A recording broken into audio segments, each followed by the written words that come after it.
Hello student, शास्त्र academy में आप सभी लोगों का स्वागत है। आज हम लोग संविधान के एक नए टॉपिक के ऊपर क्या करने वाले हैं, चर्चा करने वाले हैं।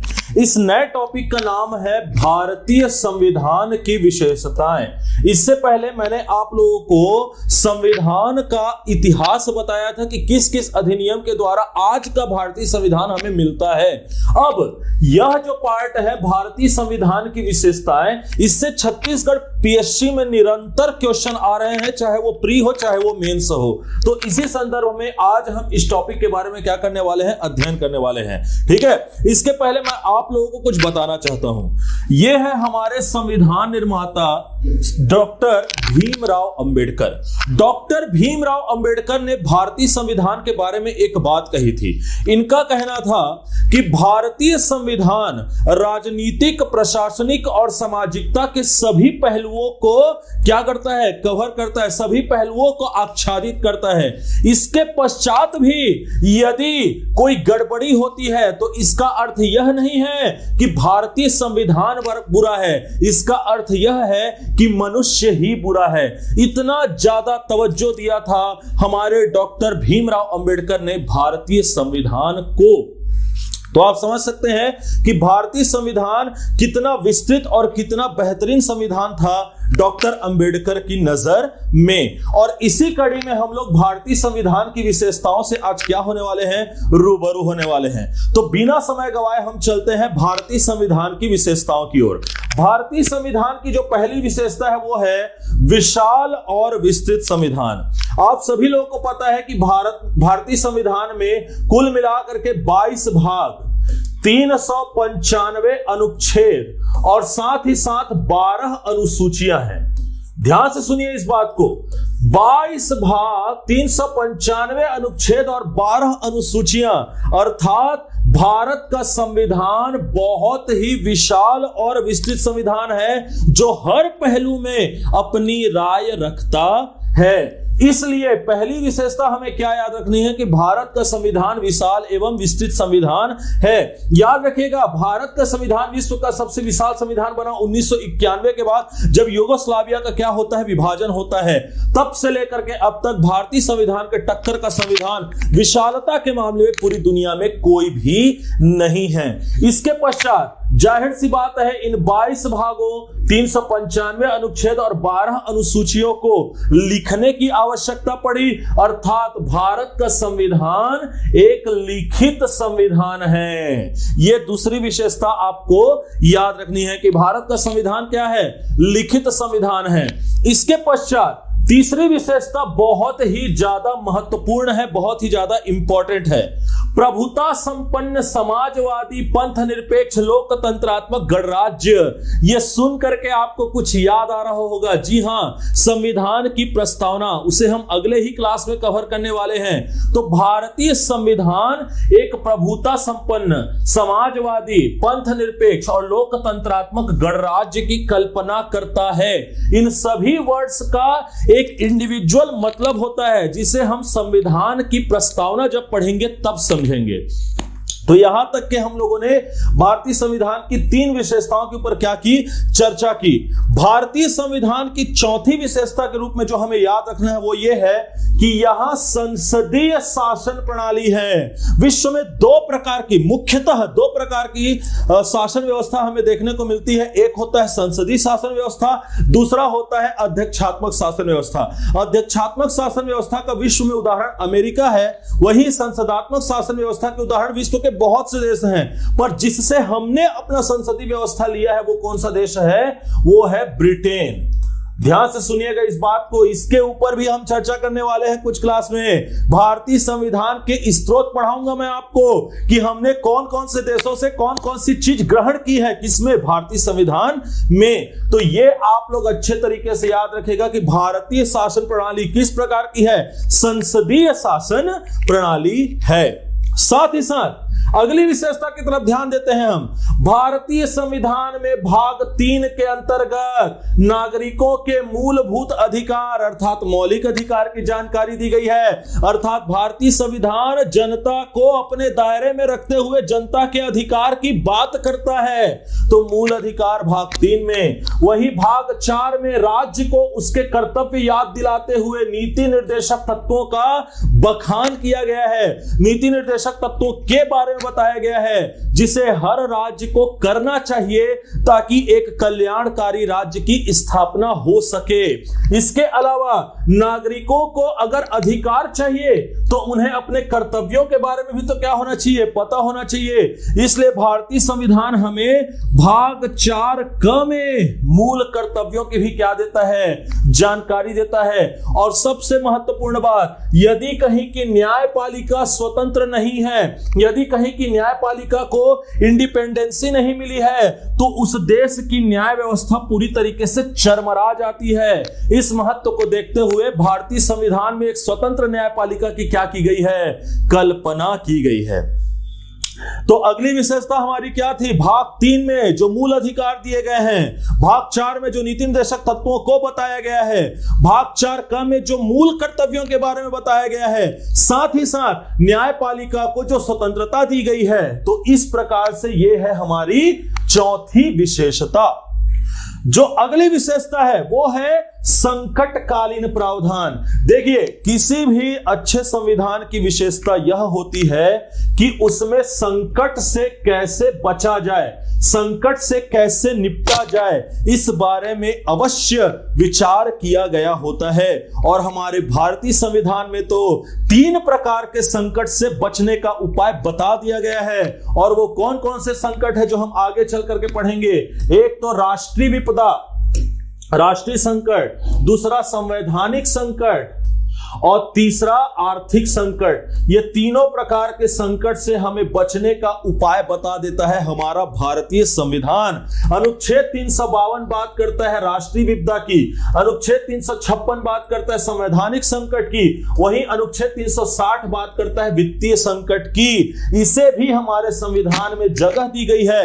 अतः हम ये कह सकते हैं कि भारतीय संविधान संकट से लड़ने के लिए पूरी तरीके से हमें क्या करता है, तैयार करता है। तो ये थी हमारी पहली 6 विशेषताएं जो हम लोगों ने देखा कि भारत का लिखित एवं विस्तृत संविधान है, विशाल संविधान है। भारत में प्रभुता संपन्न समाजवादी पंथ निरपेक्ष लोकतंत्रात्मक गणराज्य की कल्पना की गई है। यहां पे संसदीय शासन व्यवस्था को क्या किया गया है, अपनाया गया है। यहां पे मूल अधिकार, नीति निर्देशक तत्व, मूल कर्तव्य और स्वतंत्र न्यायपालिका की कल्पना की गई है। साथ ही साथ संकटकालीन प्रावधान के बारे में भी हमें बताया गया है। अब हम बढ़ते हैं अपनी अगली विशेषताओं की ओर संविधान की। तो यहां पे आप देख सकते हैं, मैंने आप लोगों को पहले ही बताया कि यहां पे न्यायपालिका को क्या दिया गया है, स्वतंत्रता दी गई है। आगे हम जब पढ़ेंगे तो हमको उच्च न्यायालय जो हमारा शुरू होता है, सर्वोच्च न्यायालय जो हमारा अनुच्छेद 124 से शुरू होता है, साथ ही साथ मैं आपको आर्टिकल नंबर 13 किस प्रकार से न्यायपालिका को स्वतंत्रता देता है, वैसे ही आर्टिकल नंबर 32 में न्यायपालिका के संदर्भ में क्या है, यह सब जब हम आगे पढ़ेंगे तो आपको पता चलेगा कि वास्तविकता में भारत में न्यायपालिका को महत्वपूर्ण स्वतंत्रता मिली हुई है ताकि न्याय व्यवस्था सही बनी रहे। अगली विशेषता की ओर अगर हम चले तो यह बहुत ही इंपॉर्टेंट पॉइंट है, नम्यता और अनम्यता का अनोखा मिश्रण। किसी भी अच्छे संविधान की विशेषता होती है कि वो सिचुएशन को लेके क्या रहे, फ्लेक्सिबल रहे, सिचुएशन के अकॉर्डिंग अपने आप को क्या कर ले, ढाल ले। और भारतीय संविधान की यह सबसे बड़ी विशेषता है कि जहां उसे लगता है कि उसे नरम होना चाहिए वह नरम हो जाता है, जहां उसे लगे कि उसे कठोर होना चाहिए वह कठोर हो जाता है। और इसका सबसे बड़ा उदाहरण है संशोधन करना, संविधान संशोधन। इसमें 3 प्रकार के बहुमत की आवश्यकता होती है। आप बात करते हैं साधारण बहुमत की, आप बात करते हैं विशेष बहुमत की, आप बात करते हैं विशेष बहुमत प्लस आधे से अधिक राज्यों के समर्थन की। इस प्रकार से यदि साधारण बहुमत की बात करें तो उससे संशोधन करना आसान होता है, लेकिन विशेष और आधे राज्यों के संगम से या समर्थन से जो संशोधन करना पड़े वो टेढ़ी खीर है। इस प्रकार से भारत का संविधान नम्यता और अनम्यता का अनोखा मिश्रण है। ये सभी पॉइंट हम लोग आगे चल करके डीप में डिस्कस करेंगे, पर उसके लिए आपको बेस पता होना जरूरी है। यही बेस मैं आपको यहां पे बता रहा हूं, समझा रहा हूं। अगली जो भारतीय संविधान की विशेषता है वो है भारतीय संविधान में एकल नागरिकता का प्रावधान है। आप अगर बात करते हैं यूनाइटेड स्टेट्स ऑफ अमेरिका की, तो आपने सुना होगा कि यहां राज्य की नागरिकता अलग से लेनी पड़ती है और कंट्री की नागरिकता अर्थात देश की नागरिकता अलग से लेनी पड़ती है। परंतु भारत में ऐसा नहीं है। यदि आप छत्तीसगढ़ राज्य के निवासी हैं, छत्तीसगढ़ राज्य के नागरिक हैं, तो आप अपने आप ही भारत के नागरिक हो जाएंगे। ऐसा नहीं है कि आपने छत्तीसगढ़ में आधार कार्ड बनवाया तो उसकी वैल्यू पूरे भारत में नहीं होगी, ऐसा बिल्कुल भी नहीं है। तो भारत में एकल नागरिकता का प्रावधान हमें मिलता है संविधान से। इसके अलावा आर्टिकल नंबर 326 भारत में एक बेहतरीन बुनियाद स्थापित करता है लोकतंत्र की, क्योंकि हमें वयस्क मताधिकार से अवगत कराया जाता है। अगर व्यक्ति 18 साल की उम्र पार नहीं किया है तो उसे मतदान का अधिकार नहीं होगा। अर्थात वयस्क में सोचने समझने की शक्ति होती है। वयस्क व्यक्ति ये तय कर सकता है कि उसके लिए क्या सही है और क्या गलत है। इसी चीज को संविधान ने समझा।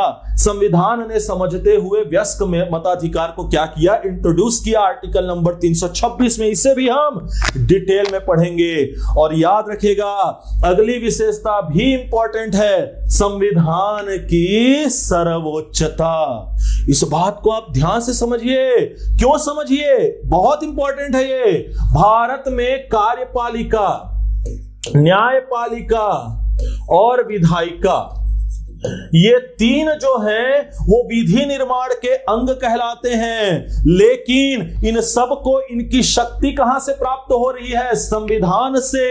इसीलिए इन तीनों से ऊपर कौन है, संविधान है। इसीलिए हम स्वतंत्र न्यायपालिका की बात करते हैं, ना कि सर्वोच्च न्यायपालिका की, क्योंकि सर्वोच्च तो कौन है, एक ही है, और सर्वोच्च एक ही हो सकता है, और वो कौन है, भारत का संविधान।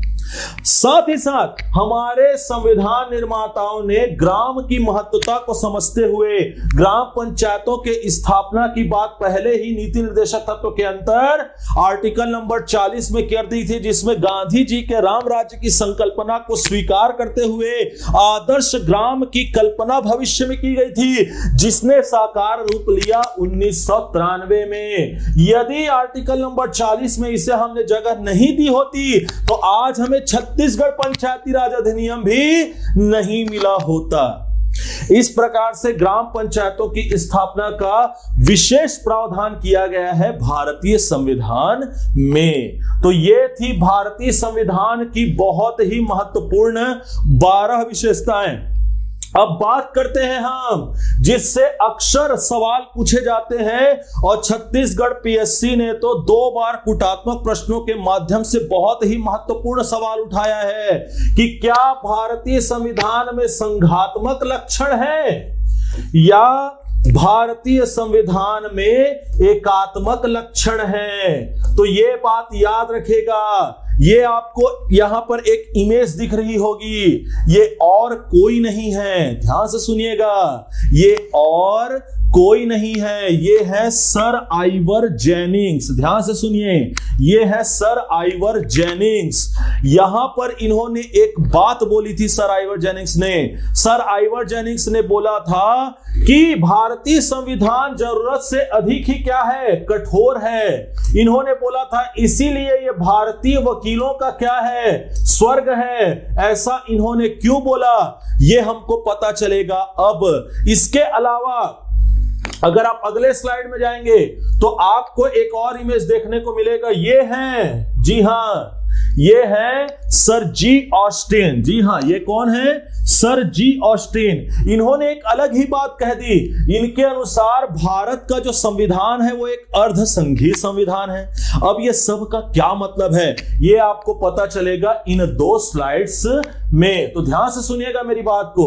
यहां पर आप देख रहे होंगे संघात्मक संविधान के प्रमुख लक्षण। संघात्मक संविधान का मतलब होता है ऐसा संविधान जिसमें केंद्र और राज्य दोनों को ही पावर दी गई हो और दोनों को ही अधिकार दिए गए हो, दोनों मिलजुल करके क्या करे? काम करे। तो ये हमें किससे पता चलता है? तो याद रखिएगा, भारतीय संविधान में स्पष्ट रूप से भाग 11, 12 और 13 के अंतर्गत केंद्र और राज्य के मध्य शक्तियों का विभाजन किया गया है, सूचियों का विभाजन किया गया है। संघीय सूची हो, चाहे वो राज्य सूची हो, चाहे वो समवर्ती सूची हो, इस प्रकार से हमें पता चलता है कि भारत में केंद्र और राज्य को महती बराबरी दी गई है। इसके अलावा भारत का संविधान लिखित संविधान है, घोषित संविधान नहीं है, इसलिए केंद्र को उसका दायरा पता है और राज्य को भी उसका दायरा पता है। यह भी संघात्मक संविधान का प्रमुख लक्षण है।